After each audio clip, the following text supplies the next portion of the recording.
Movie Castle. I am your host Cooper. Today I have another tier list video for you all. I recently rewatched the film Batman vs. Superman just to kind of see where I was at with it.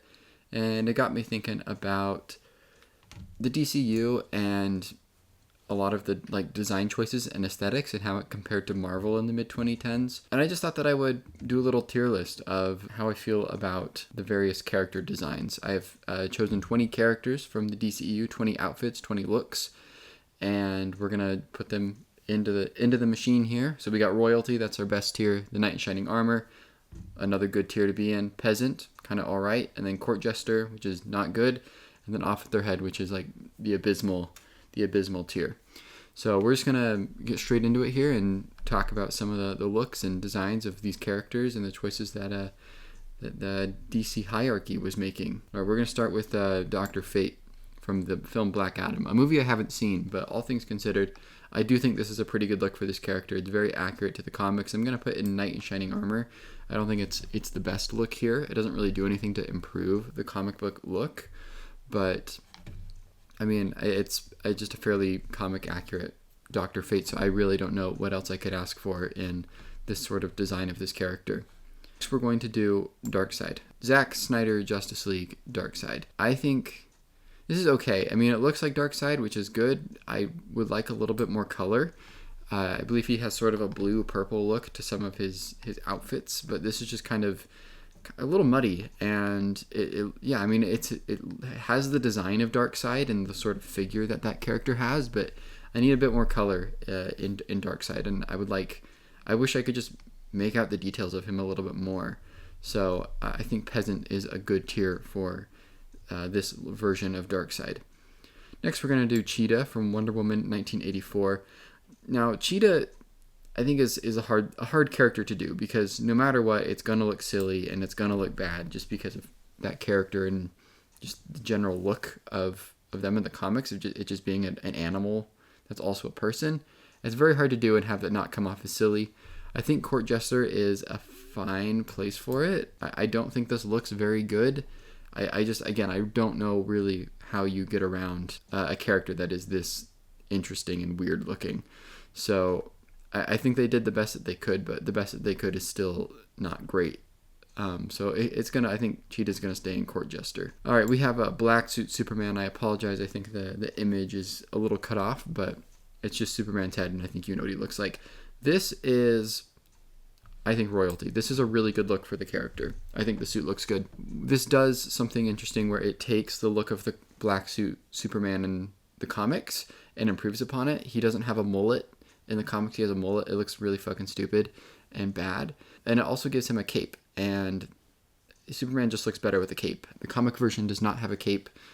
And it just looks very, very silly in the comics, which is fine because it's a comic book. But this does both look good and improve what the comics do. So I think Royalty is a good placement for the black suit Superman. We're gonna do Doomsday next. This one, not very good. I don't think it's very.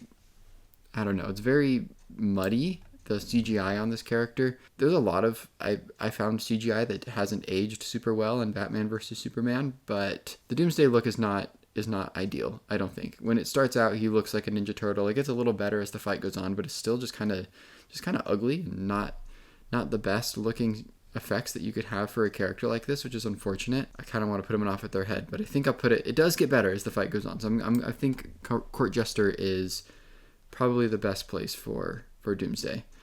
Let's do Blue Beetle. So this is, I think, a fairly interesting suit. It's very accurate to how he looks normally.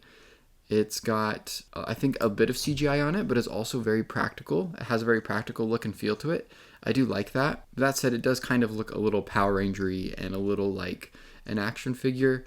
I don't love that. I think Peasant is the best place for it. It's fine, I think. There's definitely good things about it, and it could be a lot worse, but I think it's solid, and I do wish maybe, I don't know, I like the practical look of it, but at the same time, I do keep thinking that it looks like a Power Ranger villain.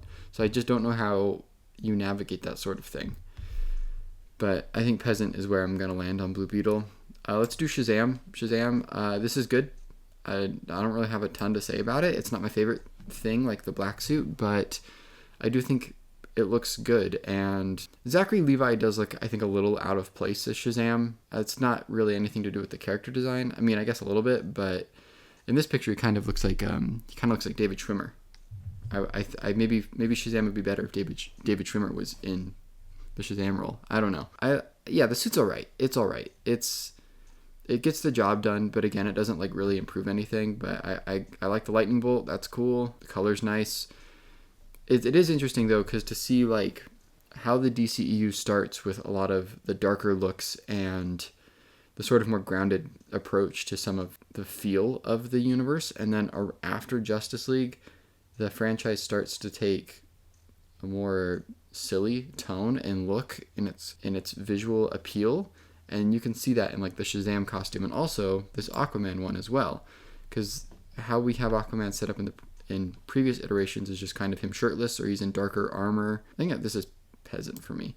He's okay, but yeah, you can definitely see that there's a bit of a tonal shift after maybe some of what Zack Snyder was doing wasn't entirely working for some people, and that's interesting. That is interesting, that course correction, to have a more bright look to some of these characters. Yeah, I like the Aquaman outfit. It's all right.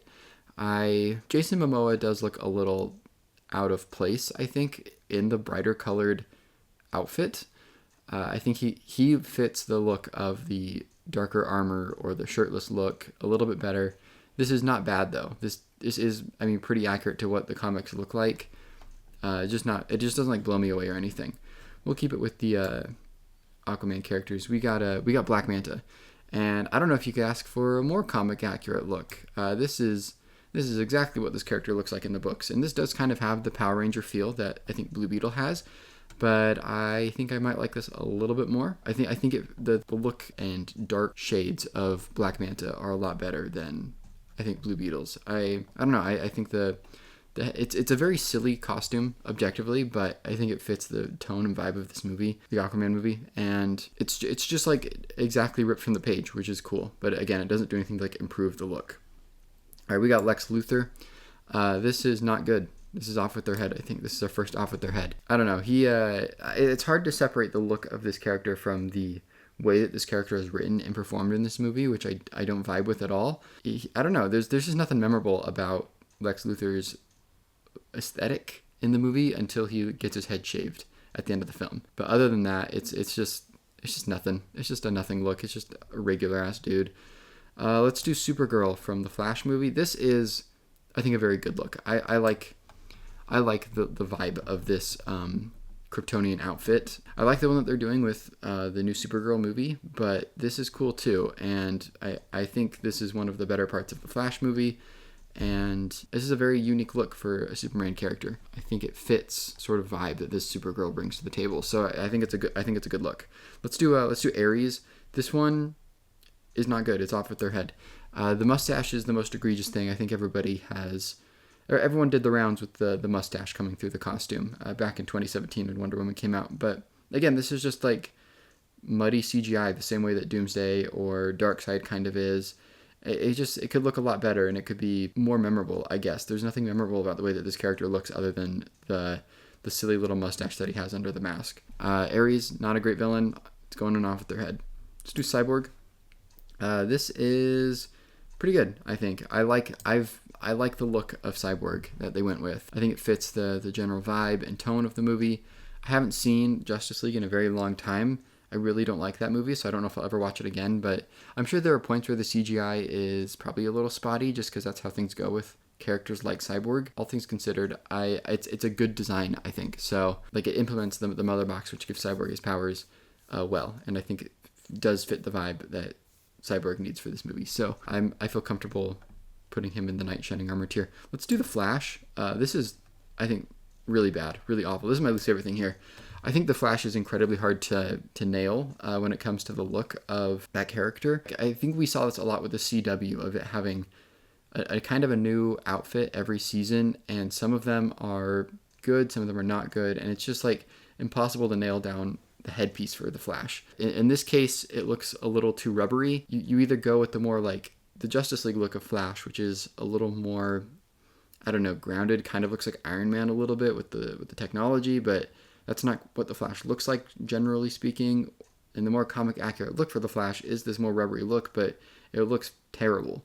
It looks like really poor. So I don't really know how you go about making a good Flash costume. There's only been like a couple of good ones in the CW, and even theirs are kind of hit or miss too. So I don't know. The Flash is an interesting conundrum when it comes to how you make that character look and how it fits the tone and vibe of the movie, because it's either too silly or too serious. So it's a really bad look though, this movie. Let's do the Joker. This is going off with their head. This is terrible. There's multiple Joker looks I could have gone with. I kind of went with this more mobster gangster look that he has at the start of Suicide Squad. I could have gone with the shirtless Arkham Asylum look, the tuxedo look, the Apocalypse look at the end of Justice League, but they're all bad. It doesn't matter. They're all going off with their head. The tattoos are awful. There's nothing redeemable about this look. If I had to maybe give one compliment to how this version of Joker looks, it's the hair is at least very green. That's nice, I guess, if you want that sort of look for Joker, but there's nothing good about this. It's corny, it's tacky, and it's coming off as trying to be edgy, but is failing on pretty much all fronts. So that's what we're doing with Joker. All right, Black Mask. This one's fine. There's nothing great about it. It's just I don't know. It's just a dude in a black mask. It's pretty self-explanatory, I think. I can't really remember if in the Harley Quinn movie he ever has the sort of like classic white tuxedo look. I wish they'd gone with that. Instead, they just have, again, a pretty unmemorable look for this character. The red suit, nothing great. The mask is fine, but I don't know. This isn't a villain that's like stood out to me or anything like that. And maybe if they had gone with the more memorable look from the comics with the white suit, it would be a little higher for me, but I think it's going to go in Court Jester for now. All right, let's do Robin. This is okay. It's okay. We never saw the on-screen Robin. The big issue, I think, with this look is the shorts. For as, again, grounded and realistic as Zack Snyder is trying to go for in his version of DC, this outfit's a little silly because, like, it just, like, why would he be wearing shorts? They're not quite to the Burt Ward shorts of the 1960s, but, like, why is he wearing trunks that are like exposing his legs? It's weird, and it doesn't fit the general vibe of the rest of what the DC universe at this point looks like and feels like. The rest of the outfit is fine. I wish it was maybe a little more red and not like this ugly shade of brown. Again, I don't know, we never saw this like suit in action or saw really what it would look like on a person. This is just kind of the mantle that's displayed in the Batcave. Again, it feels like the Doomsday thing or the Darkseid thing or Ares, where it's just like not flashy at all and it's just pretty boring. I wish it was better, and I wish it didn't have stupid ass trunks that would not be a part of this sort of version of DC. All right, let's do regular Superman now. This is, I think, a good look. I think it looks best in Man of Steel. I can put it right here. I do like a brighter look for Superman. Like if this was just a little brighter, this would probably be in Royalty. Other than that, it is solid. Again, I like the general design of it. I have no issue with the design of it, and I think it fits the vibe that Snyder is trying to bring to the table here. It looks best in Man of Steel. It looks a little worse, I think, in Batman versus Superman, and then again in Justice League. The Man of Steel look is incredibly solid. There's not much to say about it. All right, Wonder Woman. This is the 1984 movie look. This one I think is really good. She has some mixed outfits, I think, when it comes to like the vibe of them in other projects. I think, like, again, the Batman versus Superman look, it has this sort of brown muddied aesthetic that I don't vibe with. The Wonder Woman movie, kind of, the first one is okay. I mean, it fits the vibe of that movie, but like this is what like she should look like. I have a lot of issues with the 84 movie. I think it's really poor, but how she looks is kind of the best Wonder Woman look we had with this character. So I think Royalty is deserved for Wonder Woman. And then finally we have Batfleck, and this is, I think, far and away my favorite Batman look. I have a lot of issues with how the character is written, but that's not what this video is about. But the look of this Batman is not one of them. That is not one of my issues. I think this is exactly what I want him to look like. I like the shorter ears. I've always been more keen to the shorter eared Batman. I love how fucking massive he looks. Like, there's a scene where he like visits Lex Luthor in a jail cell, and he like takes up the entire door frame, and that is kind of what I want my Batman to look like. This is just like the closest we've ever had to something that feels like the comics or like the Arkham games, which is kind of like the definitive version of Batman in my brain. I like how fucking scary it looks. It's like the scariest looking Batman. Yeah, it's the best you could do. All right, so that's what I got for the DCEU. A lot of, I think, highs here. I do think they have generally good suits, and I think they kind of messed up the villains a lot. So that's unfortunate that they have unmemorable villains. Thank you for stopping by and listening to me just like kind of off the cuff talk about various costumes and whether or not I think they're good. Feel free to subscribe or listen to us on Spotify, Apple Music. We'll be back with a new episode soon, and have a good rest of your day.